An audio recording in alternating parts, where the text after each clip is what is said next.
আজ লক্ষ্মী পুজো, সবাইকে লক্ষ্মী পুজোর অনেক অনেক শুভেচ্ছা। এটা আগের দিনের ক্লিপ, যেদিন মা লক্ষ্মী আমাদের বাড়িতে এসেছিল।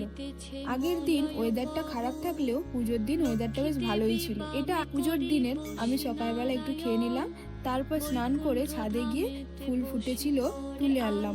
আমাদের ছাদে অনেকগুলোই গাছ আছে, ফুল গাছ আছে, তাই বেশ অনেকই ফুল ফোটে। এই ছোট্ট লক্ষ্মীটারও পুজো হবে, তাই ধানের শীষগুলো ছাড়িয়ে নিচ্ছি সাজানোর জন্য। আর এখন এই কলসিতে এই শীষগুলো আটকে দিয়েছি, ভালো লাগছে তাই না? এই ঘরে পুজো হওয়ার জন্য আলপনা দিয়ে নিচ্ছি।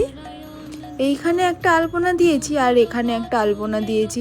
আলপনাগুলো কেমন হয়েছে জানিও। 2-3 ঘন্টা পরে পুজো করতে চলে আসবে, তাই জন্য মা জেম্মা সবাই জোগাড় করছে। এখানে লুচি ভাজা চলছে, প্রায় সব হয়েই গেছে, নাড়ু টাড়ু সব। সন্ধ্যের পুজোটা নেক্সট ভিডিওতে শেয়ার করব। চ্যানেলটিকে লাইক, কমেন্ট, সাবস্ক্রাইব করে দিও। Bye bye.